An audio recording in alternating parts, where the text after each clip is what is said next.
সোমবার ভোররাতে কোচবিহার জেলার মেখলিগঞ্জ ব্লকের রানীরহাটে আগুন লাগার খবর পেয়ে ঘটনাস্থলে পৌঁছয় মেখলিগঞ্জ দমকলের একটি ইঞ্জিন। দমকল কর্মীদের কয়েক ঘন্টার চেষ্টায় আগুন নিয়ন্ত্রণে আসে। স্থানীয় বাসিন্দাদের অভিযোগ, রানীরহাট এলাকাটি দারুণভাবে ঘিঞ্জি হয়ে উঠেছে, অথচ এখানে আগুন নেভানোর কোনো পরিকাঠামো নেই, কাছাকাছি কোনো জলের উৎস নেই। রানীরহাট গ্রাম পঞ্চায়েতের উপপ্রধান উৎপল রাউত জানিয়েছেন, এই ঘটনা থেকে শিক্ষা নিয়ে অবিলম্বে রানীরহাটে আগুন নেভানোর পরিকাঠামো গড়ে তোলা দরকার।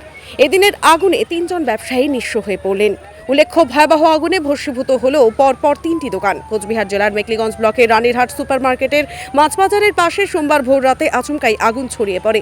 সেই আগুনেই পুড়ে ছাই হয়ে যায় স্বর্ণকার অনন্ত রায়, মুদির দোকানদার লক্ষণ রায় এবং পরিমল রায়ের পলিথিন ও মাছ ধরার জালের দোকান।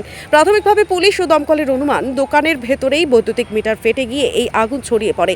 যে সময় ওই আগুন লাগার ঘটনা ঘটে সেই সময় ভোর রাত থাকায় এলাকা ছিল জনমানব শূন্য, ফলে হতাহতের কোনো খবর নেই। তবে আগুনে সম্পূর্ণরূপে ভস্মীভূত হয়েছে ওই 3টি দোকান।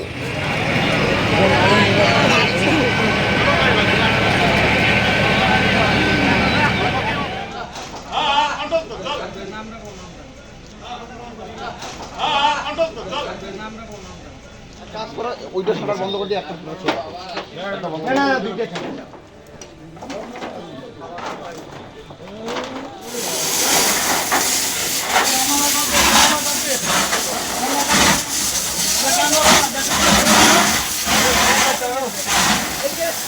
ভিতরে যাওয়া যাবে না, গেছে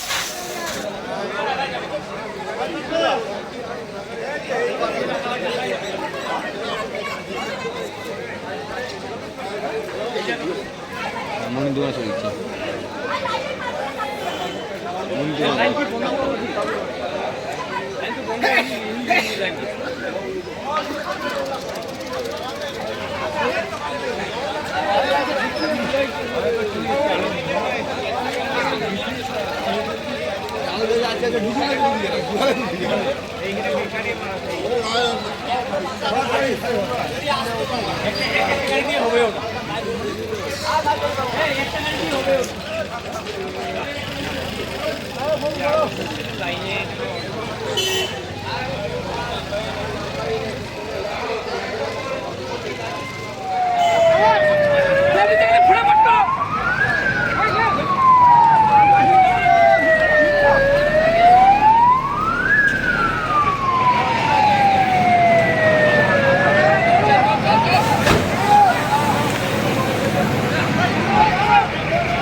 ভালো লাগছে রে।